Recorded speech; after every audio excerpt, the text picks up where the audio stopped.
જય શ્રી કૃષ્ણ મિત્રો, ચાલો આજે આપણે ગુંદાનું શાક બનાવીએ।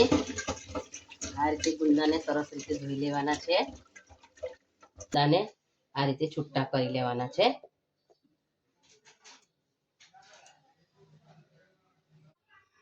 આ રીતે આપણે બધા ગુંદામાંથી થળિયા આ રીતે ફોડી, કોઈ આવું ભારે વસ્તુ લઈને આ રીતે બધા ગુંદાને આપણે ફોડી લેવાના છે। હવે આપણે ગુંદાના ઠળિયા કેવી રીતે કાઢવા એવું તમને બતાવીશ। આ રીતે ડીશમાં તમારે મીઠું લઈ લેવાનું છે અને આવી છરી લઈ લેવાની છે। છરીને આ રીતે મીઠાવાળી કરી આ રીતે આપણે જો ઠળિયો તરત જ ઉપર આવી જશે, એકદમ જ તરત જ ઠળિયો આ રીતે મીઠું લેશો એટલે તરત આ ઠળિયો આ રીતે નીકળી જશે। એકદમ સહેલાઈથી મીઠું લેશો એટલે તરત નીકળી જાય છે। જો આ રીતે બધા ઠળિયાને આપણે કાઢી લઈશું। ગુંદામાંથી ઠળિયાને આ રીતે આપણે કાઢી લેવાના છે। હવે આપણે મસાલો તૈયાર કરીએ। ગુંદામાં ભરવાનો મસાલો બનાવીએ એના પહેલા આપણે એક લસણની ચટણી તૈયાર કરીશું, જે આપણે ગુંદાના મસાલામાં ઉપયોગમાં લેવાની છે। 10-12 કળી લસણની લીધી છે, 1 ચમચી તીખું મરચું, 1 ચમચી લાલ મરચું લઈશું। હવે આપણે એને વાટી લઈશું। આપણે લસણની ચટણી તૈયાર કરી લેવાની છે। હવે આપણે મસાલો તૈયાર કરીશું। એની માટે મેં એક મોટો ચમચો બેસન લીધેલું છે। આપણે 2 ચમચી ધાણા જીરું ઉમેરીશું। ધાણા જીરું થોડું વધારે ઉમેરવાનું છે। લાલ મરચું પાવડર ઉમેરીશું, ગરમ મસાલો ઉમેરીશું, હળદર ઉમેરીશું, સ્વાદ મુજબ મીઠું ઉમેરીશું। મીઠું અહીંયા આપણે સાચવીને ઉમેરીશું, કેમ કે આપણે ગુંદાનો ઠળિયા કાઢતી વખતે આપણે લીધેલું છે એટલા માટે। પછી આપણે સિંગદાણા અને તલનો ભૂકો ઉમેરીશું મોટી ચમચીએ, જે આપણે આ લસણની ચટણી બનાવી હતી એ 1 ચમચી ભરીને આપણે ઉમેરીશું। 1 ચમચી ખાંડ ઉમેરીશું। આ બધી વસ્તુને આપણે બરાબર રીતે મિક્સ કરી લઈશું। હવે આપણે આ બધી વસ્તુને મિક્સ કરવા માટે તેલ ઉમેરી દઈશું। આપણે જરૂરિયાત મુજબ તેલ ઉમેરીશું। આ બધી વસ્તુને આપણે સરસ રીતે હાથથી મિક્સ કરી લઈશું। 5 ચમચી અજમો ઉમેરીશું।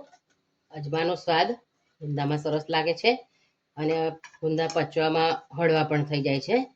આ રીતે હાથેથી બરાબર મિક્સ કરીશું તો સરસ આપણો મસાલો તૈયાર થઈ જશે। હવે આપણે ગુંદા ભરી લઈશું। આપણો મસાલો સરસ તૈયાર થઈ ગયો છે। હવે આપણે ગુંદાને ભરી લઈશું। આ રીતે જો ચીકાશ નથી, ગુંદામાં જરાય ચીકાશ નથી। હવે આપણે ગુંદા વિશે વાત કરીશું। આપણે સિઝન પ્રમાણે બધા શાકભાજી ખાવા જ જોઈએ। તો અત્યારે ગુંદાની સિઝન ચાલી રહી છે, તો આપણે ગુંદા ખાવા જોઈએ।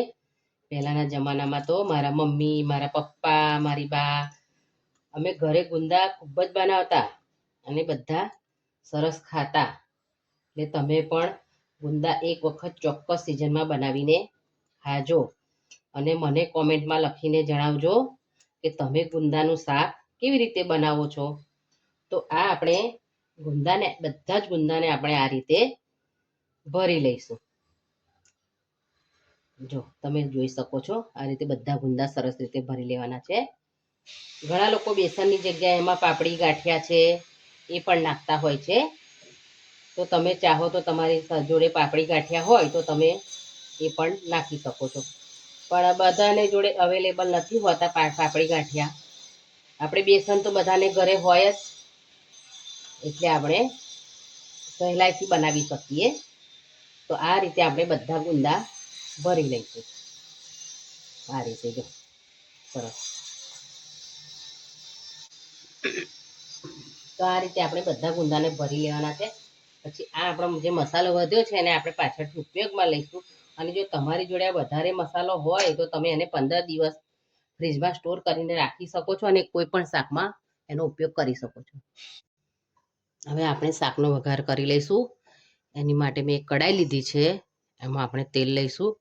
ગુંદાના શાકમાં તેલ થોડું આગળ પડતું રાખવાનું છે.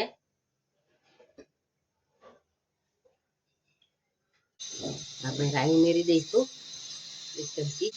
આપણી રાઈ થઈ ગઈ છે. હવે આપણે એમાં ગુંદા ઉમેરી દઈશું.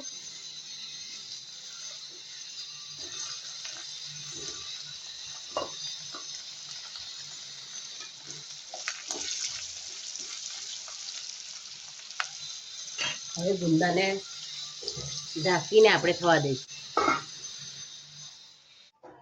આપણે જોઈ લઈએ કે આપણા ગુંદા કેવા થયા છે.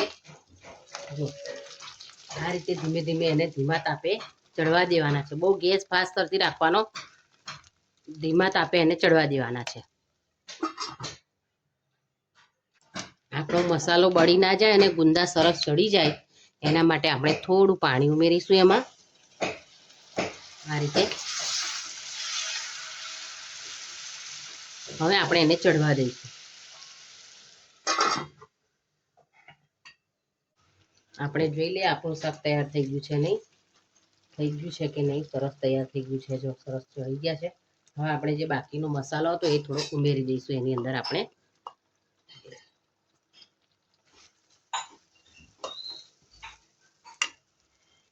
મસાલો નાખ્યા પછી 5 મિનિટ આપણે એને થવા દઈશું. તો તમે જોઈ શકો છો આપણું ગુંદાનું શાક સરસ તૈયાર થઈ ગયું છે. જો ફાઈન. હવે આપણે એને બાઉલમાં લઈ લઈશું.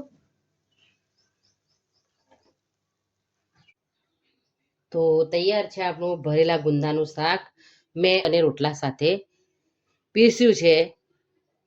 આ ગુંદાનું શાક સિઝનમાં તમે એક વખત ચોક્કસ બનાવીને એની મજા માણજો. મારા મમ્મીના ઘરે તો ખૂબ ખવાતા. જ્યાં સુધી સિઝન હોય ત્યાં સુધી અમે 3-4 વખત તો બનાવીને ખાઈ લેતા. એટલે તમે પણ ચોક્કસ બનાવજો અને એન્જોય કરજો. ખૂબ જ ટેસ્ટી બન્યું છે. તમે પણ એક વખત ચોક્કસ બનાવજો.